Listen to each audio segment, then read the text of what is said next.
کیا ہے۔ یہ وہ اہم نقطہ ہے جس پر ہم توجہ نہیں دیتے۔ کسی کی ترقی یا کسی پر انعام و اکرام کی بارش ظاہراً تو دیکھتے ہیں، مگر اس انعام کے پیچھے اس کو کون سی عادات، اخلاق اور دلی کیفیت کار فرما ہے، اس کی کون سی ادائیں اللہ رب العزت کو پسند آئی ہیں کہ جس کے نتیجے میں اللہ تعالیٰ نے اسے انعام و اکرام سے نوازا ہے، ہم اس کے پیچھے کار فرما ان امور کو نہیں دیکھتے۔ ہمارا رویہ تو یہ ہے کہ نہ صرف تنگ دستی کے سبب پریشان ہو جاتے ہیں بلکہ اوروں پر ہونے والی عطاؤں پر بھی مغموم ہو جاتے ہیں۔ اللہ رب العزت کی بارگاہ سے رزق اور دنیاوی اخروی نعمتوں کے حصول کچھ اصول و ضوابط ہیں، اگر انہیں اسلام کی تعلیمات کی روشنی میں دنیاوی محنت کے ساتھ اپنا لیا جائے تو اللہ رب العزت اس دنیا میں ہمیں آسانی مرحمت فرمائے گا اور مشکلات سے خلاصی اور نجات عطا فرمائے گا۔ ان میں سے کئی امور ایسے ہیں کہ جن کی طرف ہم توجہ نہیں دیتے بلکہ ان کو اتنا چھوٹا سمجھتے ہیں کہ ان کو نظر انداز کر دیتے ہیں۔ قرآن مجید اور احادیث میں ایسے امور اور اعمال کا تذکرہ آیا ہے کہ انسان پر دنیاوی محنت کے ساتھ ساتھ روحانی محنت بھی لازم ہے۔ اگر جسمانی اعمال کے ساتھ ساتھ روحانی احوال بھی سنوار لے یہ تو اللہ رب العزت اگر جسمانی اعمال کے ساتھ ساتھ روحانی احوال بھی سنوار لیں گے تو اللہ رب العزت ہمیں دنیا میں فراخی اور آسانی عطا فرمائے گا۔ اللہ رب العزت کی بارگاہ سے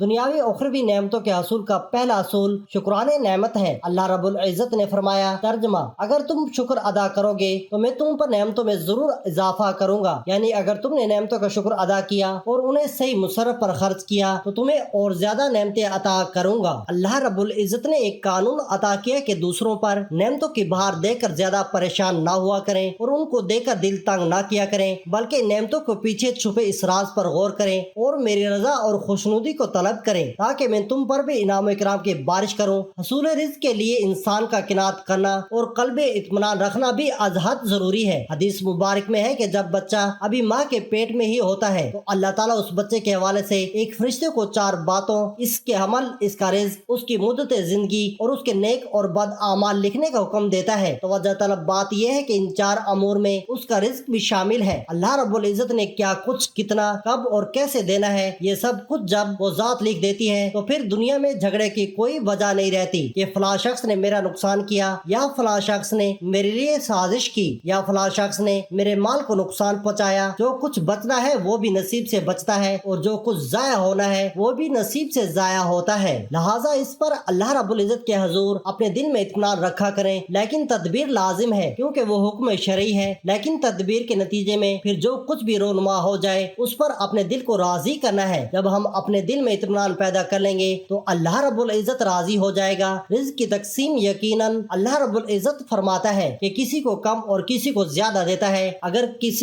کسی کو اللہ رب العزت زیادہ دے دے اور اس کے دل میں خیال آئے کہ شاید مجھ پر اللہ کا کرم زیادہ ہے تو اس حوالے سے یہ ذہن میں رہے کہ اللہ رب العزت کبھی کسی کو دے کر آزماتا ہے اور کبھی کسی کو نہ دے کر آزماتا ہے۔ انسان خیال کرتا ہے کہ مجھے کم کیوں دیا ہے، کم اس لیے دیا ہے کہ عین ممکن تھا کہ ہم مال و دولت کی فراوانی میں یوں گم ہو جاتے کہ کسی مرلے پر اپنے ایمان سے بھی ہاتھ دھو بیٹھتے۔ ہم اس مال و دولت کی فراوانی کو سنبھال ہی نہ پاتے اور لوگوں کے ساتھ زیادتی و ظلم کا ارتکاب کر بیٹھتے اور نہ جانے کیا کیا کر بیٹھتے اور بالآخر اللہ رب العزت کے عذاب کا شکار ہو جاتے۔ ہم نہیں جانتے کہ اللہ رب العزت کا امر کیا تھا، بس اس نے اس بڑی تکلیف اور آزمائش سے بچانے کے لیے چھوٹی تکلیف دے کر اپنے بندوں کو محفوظ فرما لیا۔ اللہ رب العزت نے ارشاد فرمایا، کیا وہ لوگ یہ گمان کرتے ہیں کہ ہم جو دنیا میں مال و اولاد کے ذریعے ان کو مدد کر رہے ہیں، یعنی وہ اس بات کو نہیں سمجھتے کہ اللہ پاک نے یہ معاملہ کیوں فرمایا ہے؟ حالانکہ یہ معیشت کی تقسیم، کم یا زیادہ رزق میں تنگی یا خوشحالی، یہ تمام امر الہی سے ہے اور ہم یہ نہیں جانتے کہ اللہ نے ایسا کیوں کیا ہے، لیکن ہمیں اس بات کی تلقین کی گئی ہے کہ اللہ رب العزت کی عطا پر راضی ہونا سیکھیں۔ جب بندہ اللہ تعالیٰ کی رضا پر راضی ہو جاتا ہے تو وہ ذات بندے کو ان تکالیف اور ان پریشانی سے نجات عطا فرماتی ہے۔ رزق میں اضافہ اور فراوانی کا تیسرا اصول اور ذریعہ دعا ہے۔ قرآن مجید کی آیات اور احادیث مبارکہ میں صراحتاً موجود ہے کہ انسان کو ملنے والی ساری عطائیں، خوشحالی، تنگدستی، آزمائش، فراوانی، سب کچھ اللہ رب العزت نے لکھا ہوا ہے۔ جب سب کچھ اسی کا عطا کردہ ہے تو پھر ہر پریشانی کا علاج دنیا میں جھگڑنے میں ہے۔ جب سب کچھ اسی کا عطا کردہ ہے تو پھر ہر پریشانی کا علاج دنیا میں جھگڑنے میں ہے اور نہ کسی کے دل کو تنگ کرنے میں ہے، نہ کسی کی غیبت کرنے میں ہے اور نہ کسی کے بارے میں بری بات کہنے میں ہے، بلکہ ہر مسئلے کا حل اس کے حضور سردریز ہو کر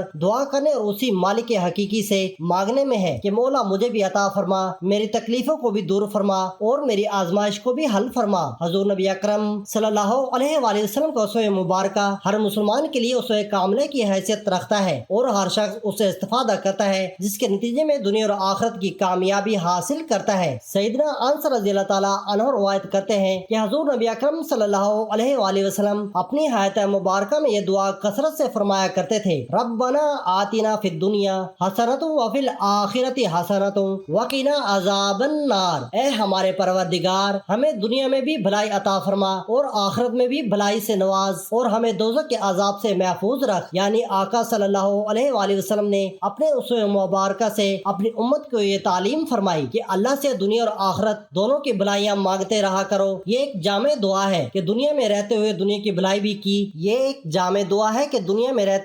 دنیا کی بھلائی بھی کی دعا مانگو اور یہاں سے آخرت میں جانا ہے تو آخرت کی بھلائی بھی مانگو، اور عین ممکن ہے کہ اعمال کے نتیجے میں عذاب کے حقدار ٹھہرے تو اس عذاب سے معافی بھی مانگتے رہا کرو۔ یہ دعا تینوں پہلوں کو مکمل کرتی ہے۔ یہی وجہ ہے کہ آقا علیہ السلام یہ دعا کثرت سے مانگا کرتے تھے۔ اس سے ہمیں یہ سبق ملتا ہے کہ کس طریقے سے اللہ کے حضور ہمیں اپنی پریشانیوں کے ازالے کی دعا مانگنی چاہیے۔ زندگی میں کبھی اللہ رب العزت سے مانگنا نہ بھولیں، ہمیشہ اللہ رب العزت کی بارگاہ میں دست دعا دراز رکھیں، دل کی خالصیت کے ساتھ اس سے مانگتے رہیں، پھر اس کے عطا کرنے میں چاہے جتنی بھی دیر کیوں نہ ہو جائے اس کی رحمت سے کبھی مایوس نہ ہو۔ جو مانگنا ہے مانگتے رہیں، ہر طرح کا رزق مانگتے رہیں اور مانگنے میں کبھی کسی قسم کی کمی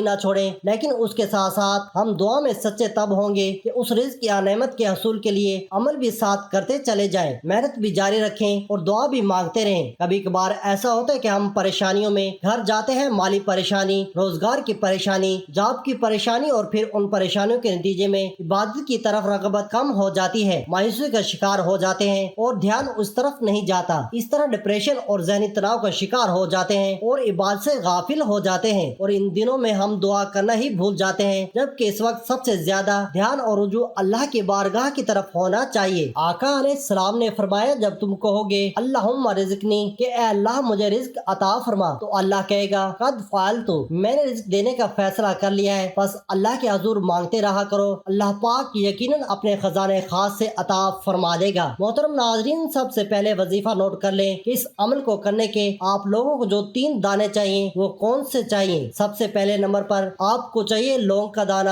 لونگ ہر گھر میں موجود ہوتا ہے، آپ اپنے گھر میں کچن میں دیکھ لیں، جہاں پر آپ کا گرم مسالہ پڑا ہوا ہوگا اس میں سے آپ کو ایک لونگ بڑی آسانی کے ساتھ مل جائے گا۔ لونگ جس کے حوالے سے پہلے بھی میں ایک ویڈیو بنا چکا ہوں۔ لونگ گرم مسالوں کا بادشاہ سمجھ لیں، گرم مسالے کی رونق ہی لونگ کے ذریعے ہوتی ہے۔ لونگ کو ہم اپنے گھر میں بیماریوں کے لیے بھی استعمال کرتے ہیں، دانتوں کا درد ہو گیا اس کے لیے ہم لونگ استعمال کرتے ہیں، لیکن آج آپ نے اس عمل کے لیے اس کا استعمال کرنا ہے۔ اس کے بعد دوسرے نمبر پر آپ کو چاہیے کالی مرچ کا دانہ۔ کالی مرچ کا دانہ جو کہ وہ بھی ہر گھر میں موجود ہوتا ہے۔ کالی مرچ کے بڑے ہی فائدے ہیں، یہ آپ کے ہاضمے کو بڑا بہتر رکھتا ہے، یہ دیسی ادویات میں بھی بڑی استعمال ہوتی ہے۔ لونگ اور کالی مرچ یہ دیسی ادویات میں بہت زیادہ استعمال ہوتی ہیں، خاص کر ہاضمے کی درستگی کے لیے، ہاضمے کو بہتر بنانے کے لیے کالی مرچ کا بڑا استعمال کیا جاتا ہے۔ اس کے بعد جو تیسرے نمبر پر آپ کو چیز چاہیے وہ ہے الائچی۔ الائچی ٹھنڈی ہوتی ہے، اس کی تاثیر ٹھنڈی ہوتی ہے، یہ بھی دیسی ادویات میں استعمال ہوتی ہے، کھانوں میں استعمال ہوتی ہے، اس کا پاؤڈر بہت ہی بہترین ہوتا ہے۔ الائچی بھی ہر گھر میں پڑی ہوتی ہے۔ یہ جو 3 دانے میں نے آپ کو بتائے ہیں یہ ہر گھر میں موجود ہوتے ہیں، آپ لوگوں نے یہ 3 دانے لینے ہیں اور اپنے پاس رکھ لینے ہیں۔ کوشش کریں کہ یہ دانے سڑے ہوئے نہ ہوں، موٹے تازے دانے ہوں۔ ان تینوں دانوں کو لے کر ایک پلیٹ میں رکھ لیں اور اپنے سامنے رکھ کر بیٹھ جائیں۔ اب عمل کیا کرنا ہے وہ بڑی غور سے نوٹ فرما لیں۔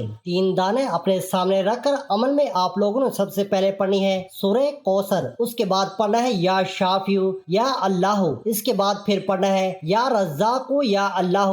اس عمل کو پڑھنے کا طریقہ میں آپ کو تفصیل سے بڑی غور سے سمجھا دیتا ہوں، کیونکہ اکثر لوگ بعد میں پھر کمنٹس میں پوچھتے ہیں یہ طریقہ سمجھ میں نہیں آیا، پھر ہر بندے کو الگ الگ کمنٹ میں جواب دینا بڑا مشکل ہو جاتا ہے۔ بڑے غور سے اس کا طریقہ آپ لوگ سن لیں کہ 3 دانے، ایک لونگ کا دانہ، کالی مرچ کا دانہ اور ایک الائچی، سبز الائچی سڑے ہوئے نہ ہو، لے کر چاہے تو اپنے ہاتھ کے اوپر رکھ لیں یا پھر پلیٹ میں رکھ لیں۔ اپنے سامنے رکھنے کے بعد آپ نے کیا کرنا ہے، ان کے اوپر 3 مرتبہ یہ عمل پڑھنا ہے جو اس وقت آپ کی اسکرین پر دکھ رہے ہیں۔ 3 مرتبہ کیسے پڑھنا ہے؟ تینوں دانے اپنے پاس رکھ کر سب سے پہلے پڑھیں بسم اللہ الرحمن الرحیم،